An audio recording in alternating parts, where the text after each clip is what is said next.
Amanda Berlin. I'm going to start this off just with a little story because we're going to talk about mental health and Infosec. So about, let's see here, 7 years ago, I was married, 2 kids. My youngest was 1 at the time. My oldest was 7, I think. I was living in a really super shitty house in the middle of nowhere in Ohio. Our roof leaked. Had problems with mold. It was just absolutely horrible. So without going, that's a whole other book of stories. There's a lot of problems I had when living there.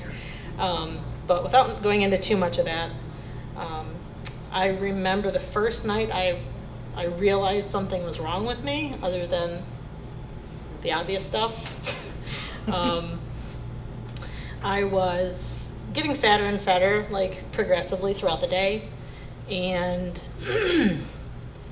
I was in the shower, and I remember getting out of the shower and like something just hit me, and I just started like bawling. I was sitting on the floor in the bathroom, and my husband came in. He thought something was super wrong, like I was leaving him, I was terminally ill, something like that.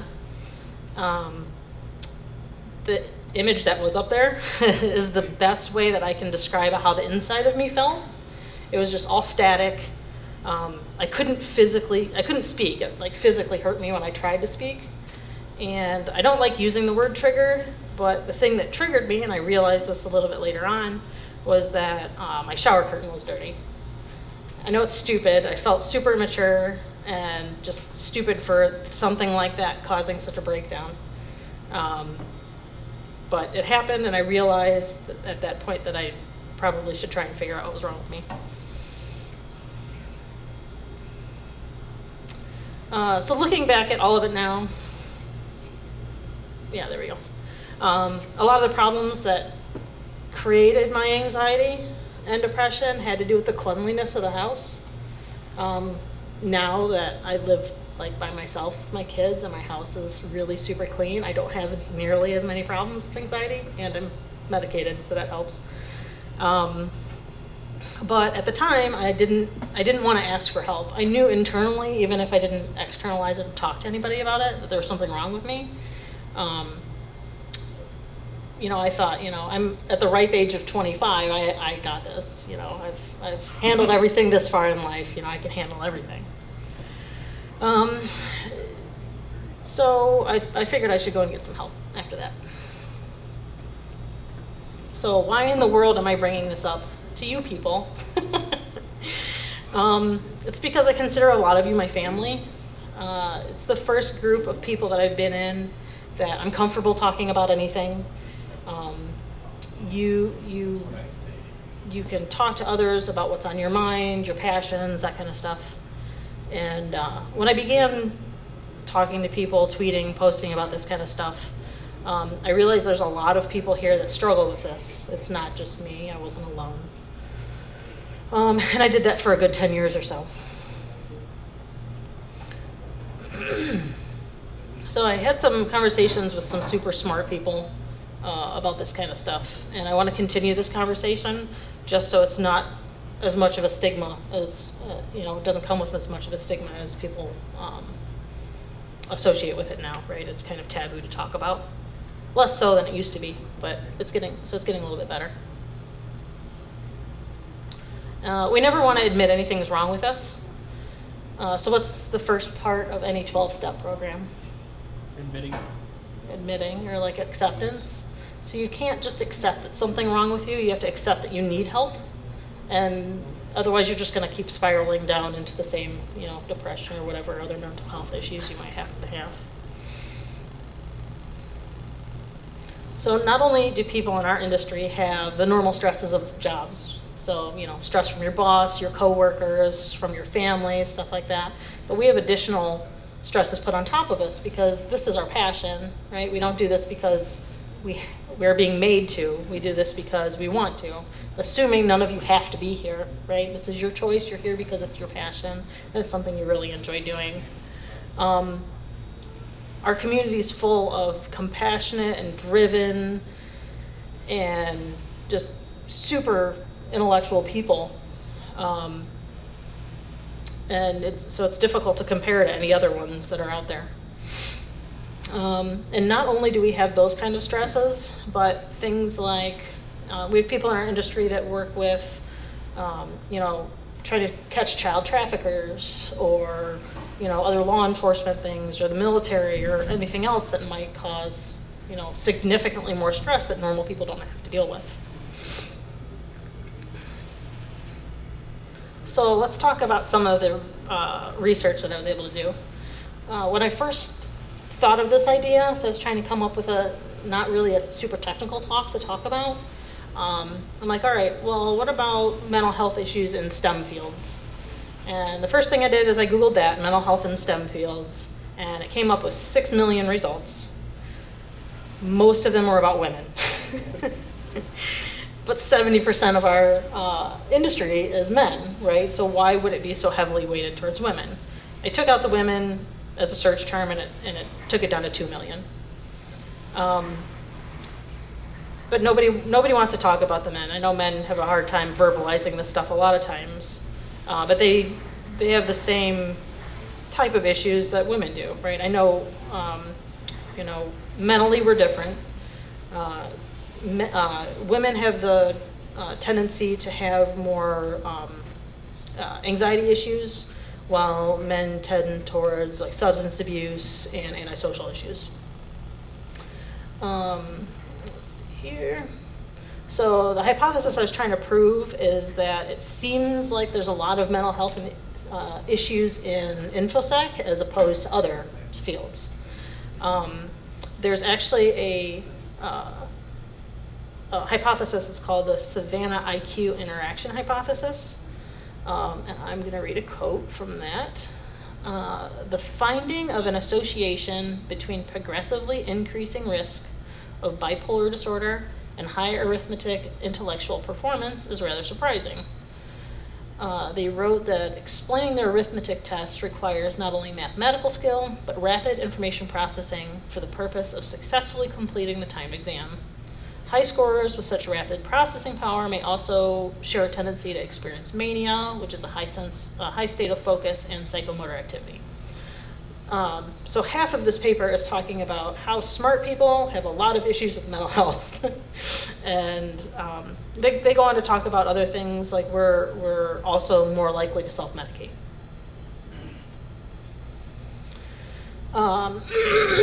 So they talk about, self-medicating with alcohol and drugs and that kind of stuff. And it kind of shows you, how many of you have watched Mr. Robot? It kind of shows you how much research they put into it. I won't give you any spoilers. But the main character, Elliot, self-medicates himself. He has issues with, He has social anxiety disorder, clinical depression, delusions, and paranoia. And he self-medicates with morphine and uses Suboxone to come back down off a high. I don't recommend that at all, and we'll cover other coping strategies other than morphine. But that's a good part of the paper, is the self-medicating part, and the fact that people with higher intelligent rates tend to do that more often than other people. So some more statistics. Not only the Savannah IQ hypothesis talks about this, but there was a recent study of STEM graduates at Berkeley that 42 to 48% of STEM graduates dealt with clinical depression, as opposed to 7% of the rest of the United States. It's like 7% compared to 42 or 48. It's a huge disparity. And which makes sense on the Google results, because women are more likely to report it, 33% compared to 19. But what did I say? It's not like you guys aren't having problems. I know some of you. You're just not reporting it or talking about it. 1 in 5 adults experience mental illness in a given year. And all of this, and we still think that everybody else has it together better than we do. Another thing I noticed when I was doing some of this research is a lot of people in our field already did talks and studies and stuff on imposter syndrome, right? Which is not feeling that you're smart enough or have the enough experience to do what you're doing. It kind of goes hand in hand with this mental health stuff. It's a lot of times how we see ourselves is we're just drowning and everybody else is just doing fine because on the outside, they do look like they are. So I can think of a good amount of people that have talked to me through situations like this, where I've had anxiety or panic attack that's just messed up some significant portion of my life. I have them a lot at conferences, but I found that the U.S. Preventative Services Task Force recommends that all of us, well, they say that all of us in the U.S. should be screened for mental illness, which all of us is a lot. That's a pretty big statement to say that we should all be screened for it. But when I read that, like, my mind went in a million different directions, because why is it just the people? Why does it seem like it's only people in the U.S.? I mean, is it a first world problem? Is it our government? Is it our diet? I mean, what is it? Because it's chemtrails. Chemtrails. It could be chemtrails, yeah. But I mean, in the grand scheme of things, we have it pretty good compared to a lot of other countries. But that doesn't really mean much when, you're huddled in the corner, or you can't get out of bed, or you're thinking about attempting suicide. All right, so I can't see my slides. There we go. I'm going to dive into a couple of the different types of mental health issues, and go over some of the symptoms. Now, when I go over these, I'm gonna read them because I couldn't memorize all of the symptoms that go with different diseases.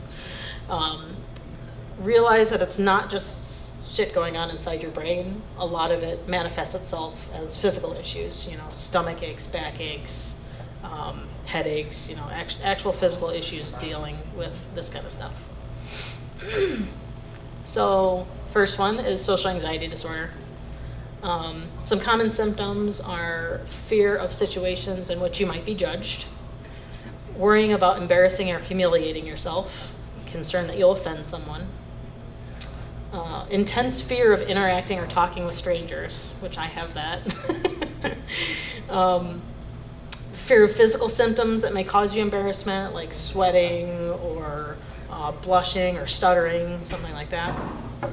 Avoiding doing things or speaking to people out of fear of embarrassment. Avoiding situations where you might be the center of attention, like speaking in front of crowds. Having anxiety in anticipation of a feared activity or event. Expecting worst possible outcomes out of social situations. Now you might say that, of course, like, those things happen to you all the time. But what it specifies is that those are intense fears that you can't get over, that you constantly obsess about.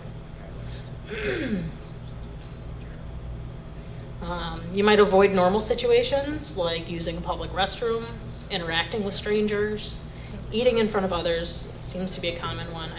I knew a girl that I used to work with couldn't eat in the cafeteria. She had to go back to her desk because she wasn't comfortable eating in front of anybody, let alone like strangers, friends, whatever. Making eye contact, initiating conversations. Dating's really fun when you have anxiety. Attending parties or social gatherings. I think that's another reason why a lot of us medicate, right? Self-medicate, right? We drink a lot at Infosec cons. That might be one of the reasons. Going to work or school, entering a room in which people have already been seated. So like if there's a classroom and you kind of look in and you don't want to go because it's already, people will look at you when you walk in. Returning items to a store, calling someone, all that kind of stuff. So I don't know how many relationships I've ruined personally because of anxiety. And I don't just mean romantic relationships, right? Like anything more than just an acquaintance. It could be friendships, or whatever, any kind of personal connection. I've ruined a lot of those because of the kind of stuff that goes on inside my head. I'll make up things that aren't even there, situations which probably have never happened. I'll push people away, and they've, like, without them even knowing it, I've just pushed them away, and they've already gone in my head. I think I'm not being attentive enough. I think I'm being too needy. My jokes are stupid. And that list can go on and on. And it's not just me that thinks that. Out of the conversations that I've had, a lot of people have those type of issues. And a huge common theme is being around people and overthinking things.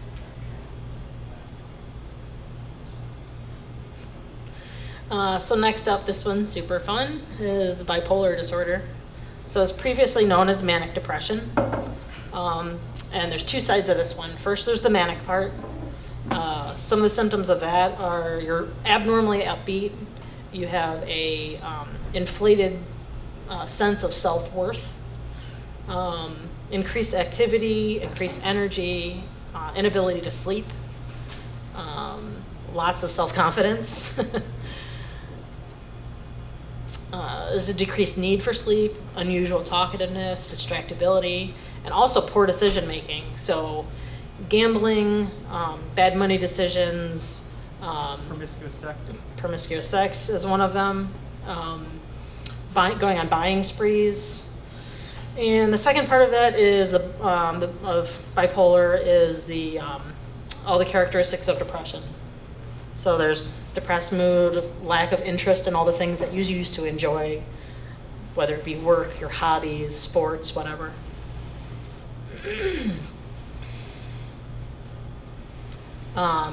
You also have insomnia, or you sleep too much.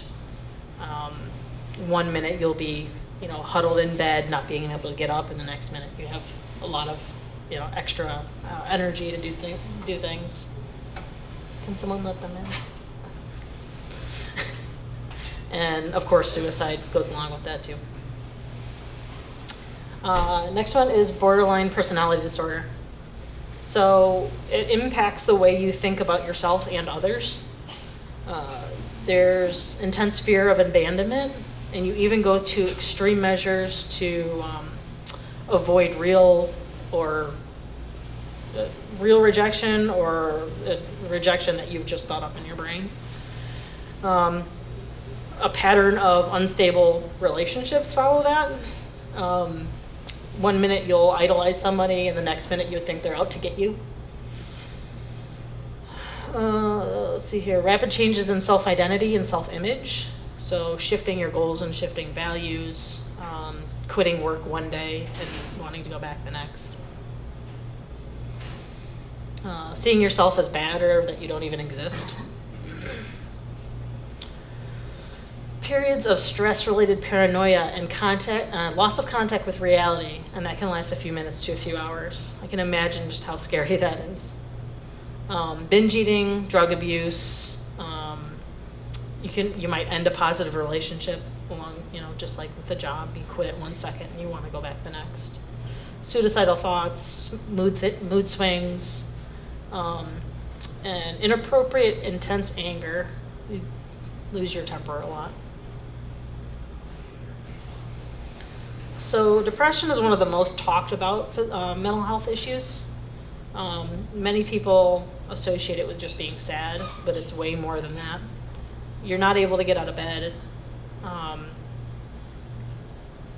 You have constant thoughts of suicide.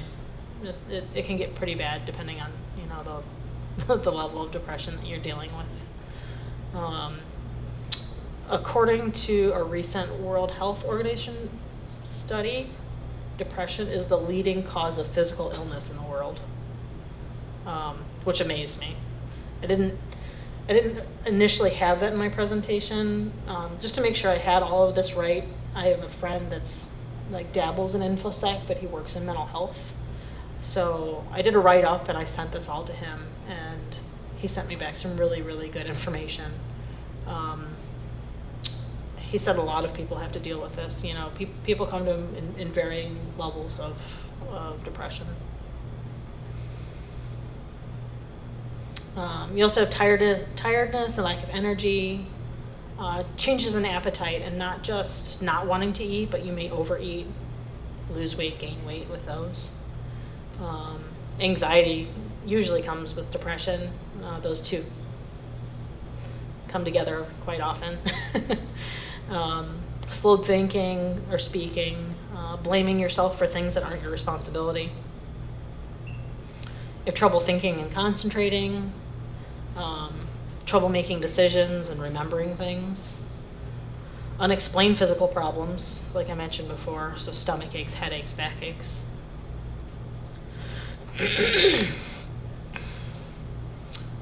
Next up is post-traumatic stress disorder.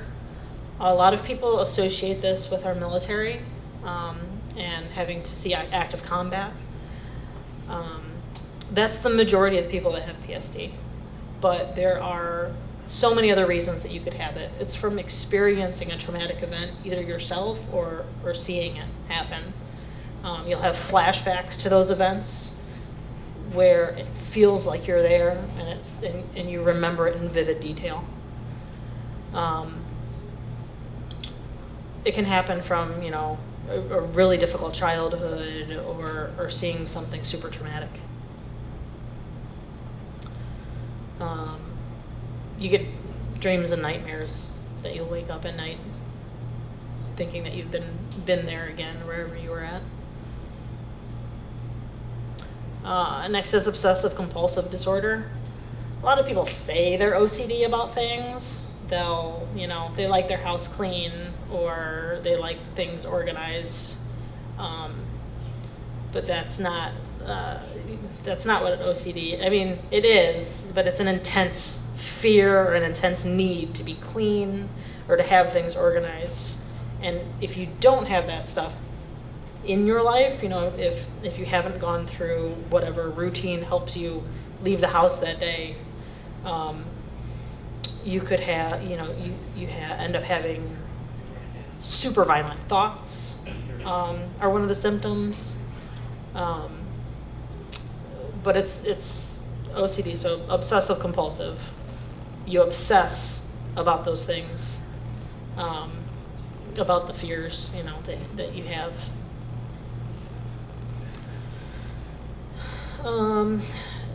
And yeah, so you might have aggressive thoughts about harming others or yourself. Could have to do with just, you know, regular aggressive thoughts. They're sexually aggressive thoughts. Some are religious. I have like a religious theme to them. So we can agree that any one of those conditions, let alone one on top of each other, would just suck. So now we can cover some about coping. And not just coping yourself, like helping others, like loved ones, cope. Some of you may have seen an impromptu survey that I put out about, it was like 25 questions of how you felt about mental health, how it played a role in your life, if you have any, you know, friends or family, close loved ones with mental health issues.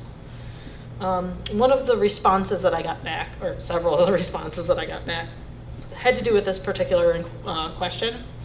It was, do you participate in any activities to reduce, dull, or improve the stress or feelings you're having, such as alcohol, prescription drugs, other drugs, exercise, medication, or other? So if I would have taken the survey first before sending it out, which I probably should have in hindsight, and that was another thing that I had super anxiety about, right? Because all these people were coming back to me and saying how I had done something wrong, so I'm stressing about that. Which isn't their fault, right? It's something I have to deal with. But out of 860 responses, these were the results. But they were only allowed to, they weren't allowed to do like a multiple answer. It was just multiple choice. So there was a lot of people that in the other category added their own things that they used to cope and deal with stress. Some things that I personally do, exercise is great. I write a lot. Yeah, I will write my thoughts and feelings down, and I don't even keep them. It's just to get it on paper. Having it physically helps. But this shows kind of that hypothesis at work. It's about 50% if I add it all together between other drugs, alcohol, and medication. But other people are doing, way healthier stuff too to cope. I think my favorite results out of the other category were, let's see here, pretend to be a Vulcan, masturbation, cats, and Twitter. All right, I can see some of those, I guess. So also the quickest way to improve your dopamine levels and your brain chemistry is some sort of exercise, right? Getting up and moving. There's two different ways, right? So exercise or sex, those are the top two to increase your dopamine levels. Feel free to do one or both or whatever to increase yours at the same time. If you're doing it right, your dopamine levels will spike.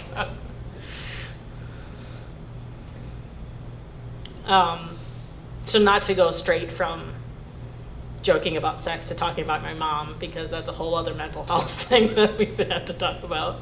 But for all my talks and like the research and stuff that I do, I use my mom a lot as a sounding board.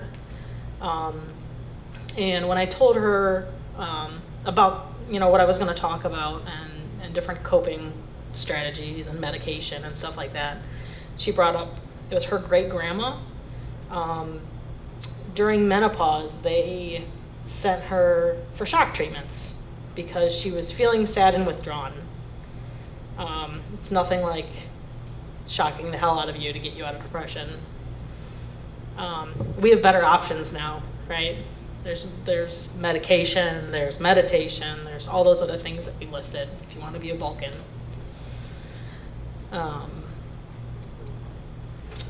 People talk sarcastically about safe spaces, but that's what going to a psychologist or a therapist, anything like that, it's not a safe space. It's not a safe space, but it's something and someone you can go to talk to without being judged, just to kind of talk through your day. I was told that depending on like the stuff that you do, if you're in the military and you're dealing with like super secret government stuff, they have special therapists that you can talk to that know kind of what you're dealing with.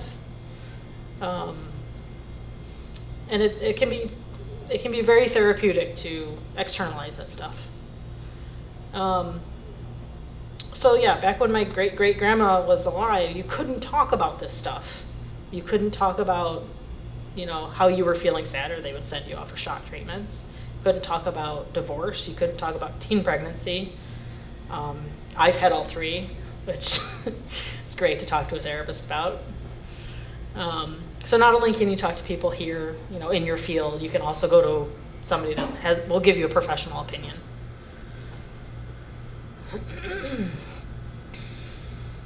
So getting back to all doped up, doping yourself up. The last 20 years has seen a 400% increase in medicating for depression. It estimates 1 in 10 adults now take them. I don't want to devalue anybody's suffering, but you probably shouldn't skip right to taking meds. You want to talk to somebody about things. You want to try other coping strategies just to make sure you need them. Because my personal opinion is you shouldn't be pumping yourself full of things that you don't need, right? It could just add to the problems you might already be having.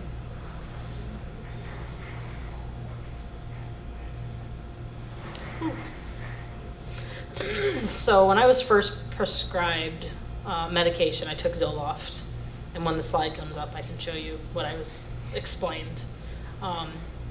They explained to me that it's just a simple chemical reaction in your brain that isn't giving you the right type of chemical that you need, and this medicine will fix that, which makes sense. At the time I took as gospel, it made sense, But when I started looking into this and reading a crap ton of medical journals, I realized it's not necessarily true. A lot of times the doctors have no idea why any of these medications work for you. Which, all right, I get science is hard, but the studies pointed out things, other things lead to those issues, right? It's not just the chemicals in your brain. It could be, you know, genetic disposition to them, you know, a physical problem that you're having, a reaction to some medication that you're taking. I found an American Psychological Association article that kind of talks about this. They said, we do not dispute the possibility that neurotransmitters and other brain chemicals play a significant role in the etiology of depression. However, we are also concerned that the chemical imbalance explanation may not reflect the full range of causes of depression and may be given greater credence by both consumers and practitioners and is supported by research and or may be understood in an overly simplistic manner. But really, like, what piece of medical stuff, unless you're a doctor, do you not get in an overly simplistic manner? It was a great way for my doctor to, I guess, just prescribe me meds, is to give me that explanation, because it's simple. You know, the general masses understand it. So I started taking Zoloft like 6 months before I got divorced, and it was great. I wasn't sad anymore. I had a whole bunch of energy. It really propelled me through a lot of things in my life. All within like 6 months, I got a divorce, I got a new job, and I moved. It's all super large life changes, but it really helped me through those because it made me into a zombie. Different medications, obviously, because of, you know, how your body works and you know, what level chemicals you're at and what, you know, what your genes are, all that kind of stuff makes all of those drugs work differently for everybody. For me, it made me into a zombie. If anybody's ever watched The Magicians, it's an amazing TV show. I highly recommend it. There's an episode where one of the spells removes all of their emotions so they can make sounder decisions. That's pretty much what it did to me. So after the major stress died down, I realized it would be kind of nice to feel emotion again, because I started to go down the same path, just a different way. I was filling, you know, that hole in my life with very unhealthy things. And I realized I should probably, you know, do some self-reflection and figure out what I should do in the long term. I talked to my doctor again. I got switched to Wellbutrin daily and then the occasional Xanax when I'm freaking out. And, you know, I'm not saying that everybody needs medication and that medication works for everybody, but I'm sure there are people out there that are either need medication or dealing with the stresses or mental health issues they have in way unhealthier ways. So now that we've covered some of my personal baggage, we can talk about how we can treat others and how we can help others work through these kind of situations. So I try to talk about this openly with a lot of people. Some of the more negative responses that I've gotten, this is one of the more common ones, is that you're just overreacting. And I'm not the only one that happens to. Out of the, you know, good amount of people I talk to, that seems to be a common reaction. I get this a lot, especially from my mom. And while, you know, I feel like I don't have the right to be depressed and the right to have anxiety because I'm a published author, I have a great family, I'm gainfully employed, I have a house, you know, I have all these things going for me. What right do I have to be depressed? But that doesn't help, right? There's nothing that you can say to just get yourself up and out of that. And I find myself doing that to other people. You know, if they open up to me, I'll say, well, everybody loves you, you're awesome. And while that's nice to hear, it doesn't always help. I also get maybe try thinking happier thoughts. And I only wish that was possible. Because boy, would that be easy, just changing your outlook on life. If you have clinical depression, you can.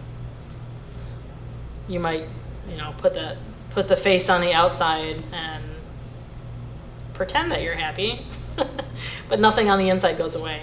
That's why, there's so many people that have committed suicide, and everybody's just super, super surprised. Robin Williams is one that I think of a lot. He's a super funny guy, right? And it's using humor is also a really good coping mechanism.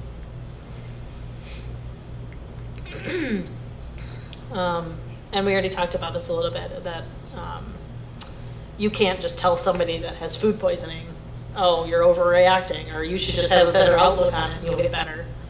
It's a physical issue, right? It's not just something that's going on in your head. It is, but it's not just that. There's physical imbalances. So let's cover the do-says. This is a great list. Listening and communicating with people that you love is probably one of the most important things that you can possibly do, and knowing what works for that individual person. I have a small amount of people that I can tell when I'm having an anxiety attack, and they'll know what to do to help me. I've given people keywords, it's like a safe word for your mental health. So like pineapple or porcupine, because when I'm having an anxiety attack, I can't verbalize stuff. So that kind of keyword to somebody that knows is super helpful, so you don't actually have to explain anything. I found that happened for me at the end of conferences, because I work from home alone all day long, almost every day.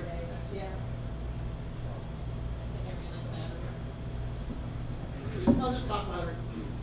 So yeah, I see my kids every day, but that's not the same thing as human adult interaction. I think it's the difference between being alone all the time, and then all of a sudden you're around all of these people and having to interact with them, mixed with,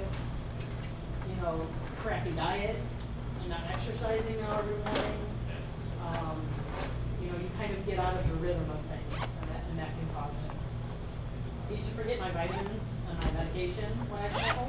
I no longer make that mistake, because I realize if I can keep it to as much of a schedule as I can, it helps a whole lot with that routine and keeping me kind of in the balance.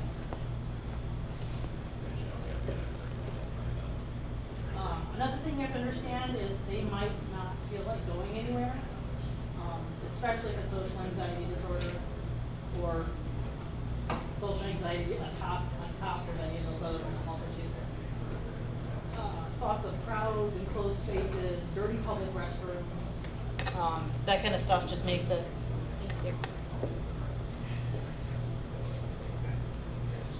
It makes it really difficult to go out and do things. Being crazy really takes a toll on your social life. And sometimes there's also nothing that you can do. But they might not be able to tell you that unless you have that open communication and you can talk about it. There's a great article I found that a friend of mine sent me that we had talked about. It was called, This is How You Love Somebody with Anxiety. So a lot of the points were spot on for us in different ways, and we talked about a lot of that. The quote that's probably my favorite from it is, "Silence kills anyone with anxiety. It creates problems in their mind that aren't even there. It ends in apologies that aren't even needed." That pretty much describes me to a T. I talk about texting people and not getting responses back, and logically I know that's stupid, right? I know that's immature. I know that's not something that I should ever have to worry about, but that doesn't matter. I still worry about it. And it makes it 500 times worse if I've recently opened up about something, you know, close to me, or like either emotional, or I've talked about something other than just sending them memes. It's very difficult to, you know, deal with those, you know, wild speculations that are running through your head. Another thing that you can say is that it's just okay, or how can I help? And nothing's better than a blanket for it. So not only have I gotten positive and negative stories about interactions, most people that I've talked to over the last couple of years, when they bring up their mental health issues, people are seriously surprised. They'll think, you know, you're the last person I would have ever thought to be depressed. You know, you're always happy, you're always talking to everybody. It just doesn't seem like you. In a few cases, they've been shamed into thinking it's, you know, shamed into saying that it's like their fault. They've brought it on themselves. So not only is it difficult to talk about this in the beginning, other things come into play like that make you just want to bottle it all up inside. And I hope this is going to work because it's a video. If not, you can just go find it and watch it online. It's a couple things that our community are doing. One is ironin.com. It's ir0nin.com. It talks about the Semicolon Project. It talks about different things, industry specific, that can help us out. And this other one's a video from Movix. Do I have audio? No. You can hold your microphone to it though. Oh, good idea. So we'll see if this works.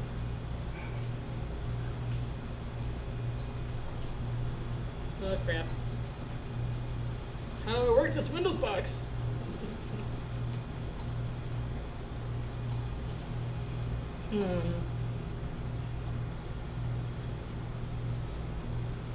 Yeah.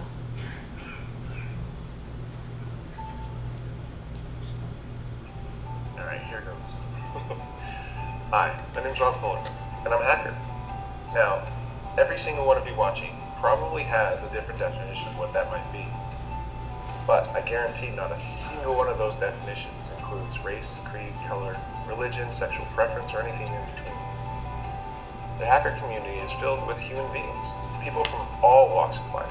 In our community, like any social community, there are people among us, friends, acquaintances, con buddies that have problems that many of you might not even know they have. We have lost too many of those friends to suicide, drugs, alcohol, depression, and crime. Many of us dove into the world of computers and the internet because it was a place of acceptance. But there's a dark side to this world. It is too easy to disconnect, to miss those markers when all you see is what someone tweets or IMs. You can't see when you hurt, when you cry. There are many ways to help us that need it, and are afraid to ask because one of the biggest biases we still have in our community is showing weakness. But you can let those around you know you care, that you are there for them, and the door is open to talk anytime. But one of the best ways is just to be around each other. Hang out, go to a movie, have a good time, talk about your day. To be a true friend, not just another face in the lobby of a conference. If you wish to join me in this fight, please make a video. Or just tell your friends, your con buddies, or your acquaintances that you just see at that lobby con that we are all hacking together.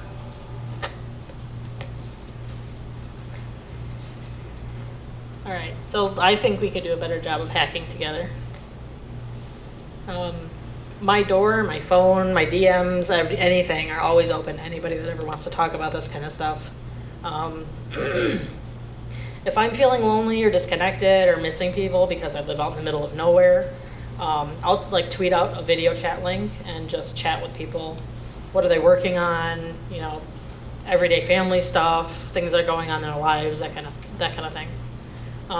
And not just do we have people in our community that can help, but there's some major nationwide organizations that not only you can call, but you can text them. Like you can text them, you can chat online if you are like me and hate being on the phone. I think the saddest part of the survey results that I had gotten back, one of the questions was, have you ever felt like you weren't worth much as a person? And over 50% of people answered yes. And over 40% said that they thought life wasn't worthwhile. I feel like having an open dialogue is going to help out a lot towards making this an okay thing to talk about. Even if you don't like somebody, you know, life is a life. As Rob said, we've already lost too many.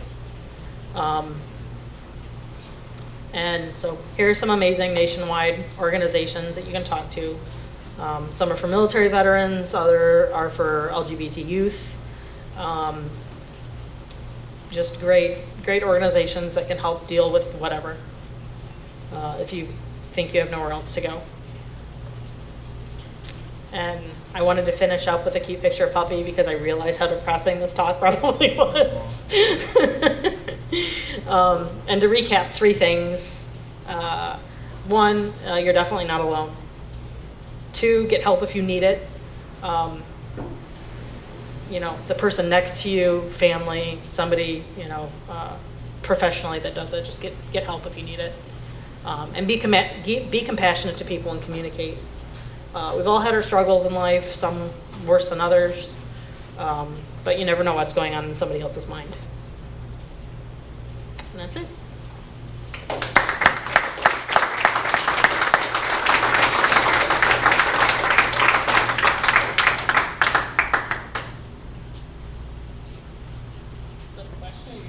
Oh, I was going to say a statement. I was going to say something.